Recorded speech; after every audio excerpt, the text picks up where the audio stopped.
there, Lindsay here, the Frugal Crafter. Today we're going to do a painting of a robin. So I'm going to go through the sketch with you in a minute, but first I want to paint in a background wash. So I'm just taking some clear water and putting it on my 140-pound watercolor card.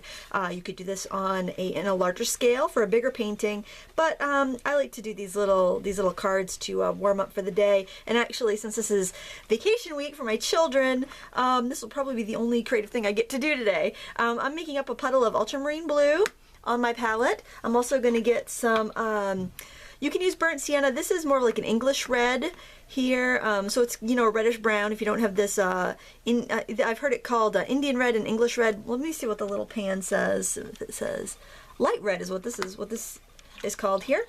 And what I'm going to do, and add a little bit of yellow ochre here, and I'm just going to put in some very light background wash colors. And a little bit of here on the bird itself. I basically want to just cover some of the paper, but I don't want to have any really strong colors. I just kind of want to get rid of the white. And we don't have too much white on the bird, so I think I can just go right over that. And I think I'll actually even flick in a little bit of green. And a little bit of crimson while I'm at it. Now what I've done here is I've introduced all the colors I'm going to use, and by doing that it gives me gives my whole painting harmony and unity, because I know that all these colors are going to come around again. So let's do the drawing. So I'm going to work on a bigger piece of paper here, and I'm just going to grab a marker so you can really see my lines.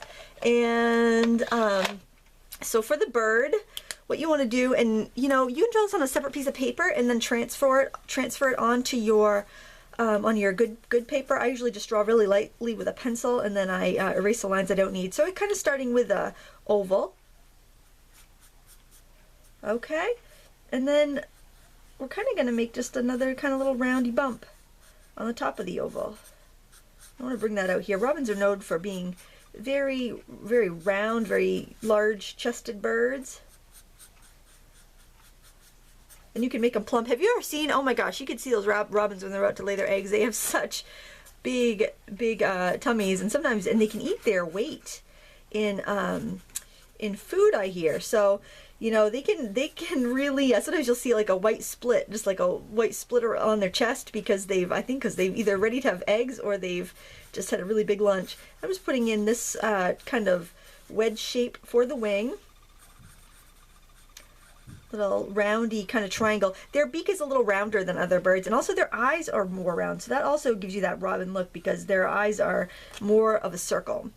So then if I want to mark off some colors, this area is going to be redder, so you might just put a little bit of an indication line if you want. And then I'm going to give him some legs. He's perched on a branch. And I like to put the feet in first and then draw my branch. Okay, and I'd make a few branches off. We're going to have some red berries on our tree, but I'm not going to put those in yet. So just basically I want to get that basic sketch down. And I know it's really rough looking, but trust me, it's going to turn out all right. Okay, so now what I want to do is make sure my picture is dry. It's almost there, but I can feel that it's still damp, so I'm going to heat set it.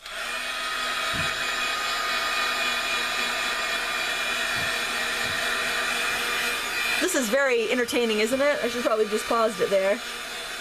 It only takes a second though.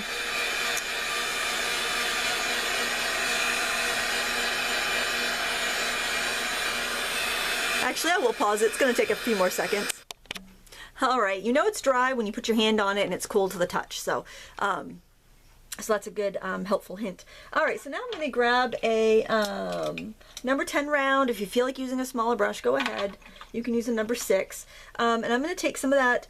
I'm actually going to wet the chest and belly of the bird, and also the head.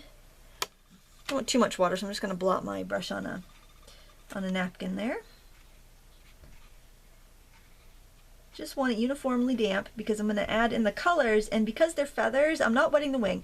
I don't want hard lines. I want them to kind of blend a little bit, so I'm going to go in with this light red. And you can, if you have burnt sienna, just add a little touch of crimson to it.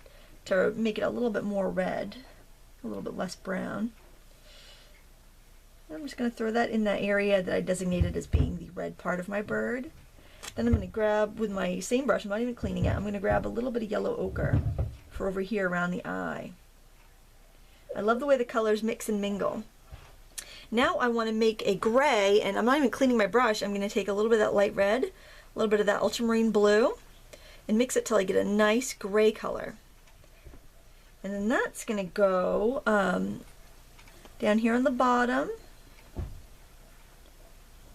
and back here towards the back, and I'm going to add a little touch more blue to it because it is really, you know, it is a little bit, has a little bit more of a cooler gray to it. Add a little bit of that in there. Wipe my brush, and then just kind of any areas that look a little rough, I'm going to go in and soften. Okay, now I can grab my credit card scraper tool, and I can add some little bits of little hairy bits, little kind of like the little bits of feathers, you know, just a little line. So basically, mostly where like the red is going to blend out to gray, that's where I want to have those little feathery marks. Kind of go with the shape of the body, go with the direction of the feathers, kind of head to tail. Just little hatching marks. And less is more. When in doubt, leave it out. If you feel like this is an area where you're going to mess up, then don't do it. Of course, on the other hand, you know, we're just working on a little greeting card, so, you know, don't stress about it too much. And you just want to give a hint. Just put a little here and there, and that'll be enough to, you know, for the brain to fill in the rest. All right, so I'm going to while that's drying, I'm going to go in and paint the branch. So again, I'm going in with my number 10 round. Don't be afraid of using a big brush. It really helps you not fuss around with little bits in a picture. I need to make some darker browns, so I'm taking the light red with ultramarine. Mixing myself up a decent sized puddle of it. There, that's good. And I'm going to use the tip of my brush, and I'm going to paint in the branch. And if I press my brush down, sometimes I'll get a nice random branch, and that's what I want. I don't want it to all look the same. Don't paint over the feet, just kind of go around those. And sometimes I'll actually drip in some more color so I can have some more variation. I think that's, you know, the look of watercolor that I really like is those varied colors and the blended colors. I'm also going to drop a little bit of yellow ochre into my branches. I'll give it a little bit of a highlight, it'll warm it up a little bit. We don't have much for leaves on our branches yet around here, but you do see some with berries on them still. Be very pretty. Okay, now we're going to put some berries in, and I'm actually going to show you a little cheat here. What I'm going to do is I'm going to wet my pinky finger, and I'm just going to put it on the cake of crimson here, and I'm just going to dot little berries. Now you can't paint a berry more perfect than that. Okay, so we're just going to go through and add a few berries here and there. You can go right over the branches, go next to the branches. You can do large groupings or small groupings. If you're going to do a small grouping, try to keep it in an odd number because it will just look a little bit nicer. Oops. Big berries, little berries.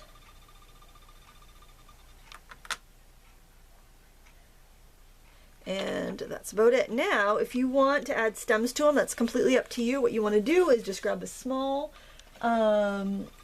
brush, like a little liner or something. This is a number 2. You could even go smaller than that. What I would do is just kind of just get it wet and kind of twirl it so you get a nice point. And then I would just from the either from the branch or from the berries, just do a little line of water, and some color from the branch or the berries will go in there, and it will look nice and natural. Very easy, and you don't have to do every one, just a few of them, just to give the give the illusion of them all being done. Okay, now let's move on to the wing and the tail, and I'm going to make a nice dark mix. Oh, I don't want that brush. I think I might want to go a little smaller than my number 10. Let's just see how that's gonna... Yeah, why don't we go to like a number 6? That way we don't even have to worry about the brush being too big. Gonna get some blue and light red in the Ultramarine Blue. And I'm just actually gonna go in on the dry paper. I'm gonna paint my shadows in first, the darker areas.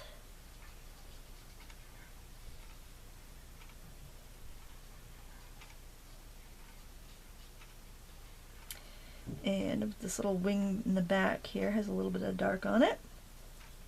And I'm going to go in and get some of the streaks to suggest the feathers here on the wing. That's going to dry really quick.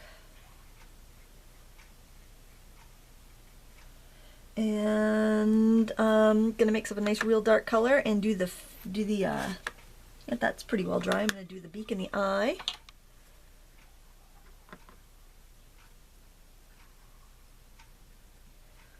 Just give it, you know what, I'm going to hit it with just a heat for a second just to be absolutely sure, because I don't want my color to feather off.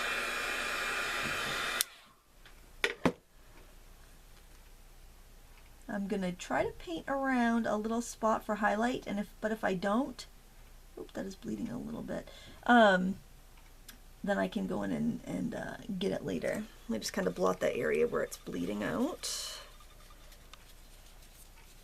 Not a big deal. Don't freak out if that happens. It's watercolor. It's fine. A little bit on the beak.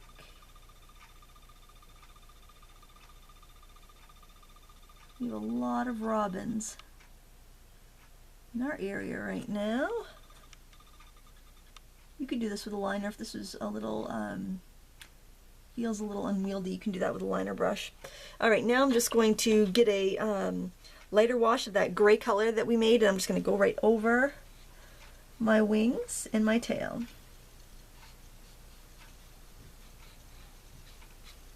I think I'm going to do a little bit, add a little bit of yellow ochre in there too after I get it filled in.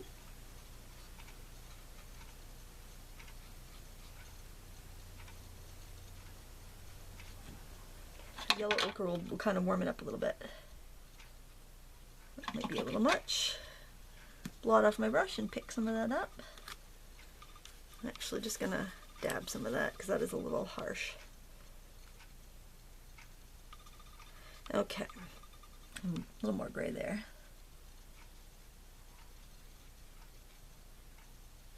Alright, we're going to let that dry for a second because the branch is too wet to do the feet, but I want to show you how to make a little matching envelope. So I've got this envelope here, and I want to kind of add something I think along the flap, and I think it would be cute to put a little branch.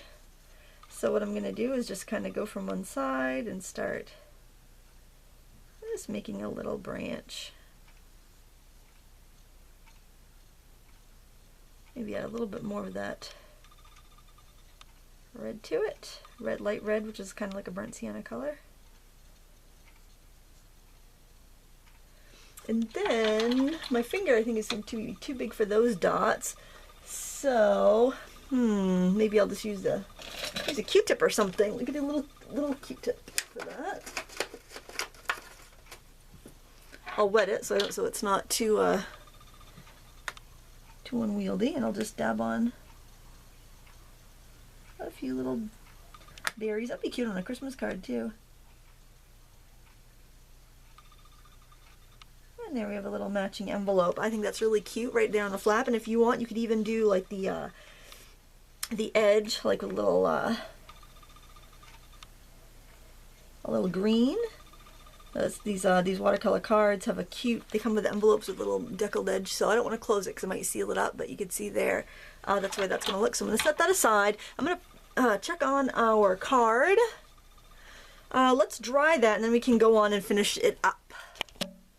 Alright, let's paint the legs. We'll go in with our small round. You can use your liner if that feels a little uncomfortable, but I think a number 6 round is going to be good for that. I'm going in with that same dark that I mixed. And I'm just going to paint in the legs and the feet.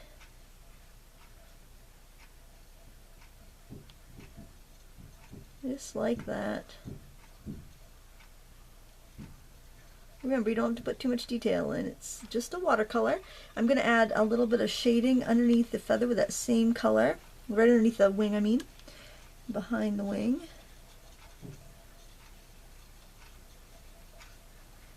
Add a little bit more detail, but you know, not too much.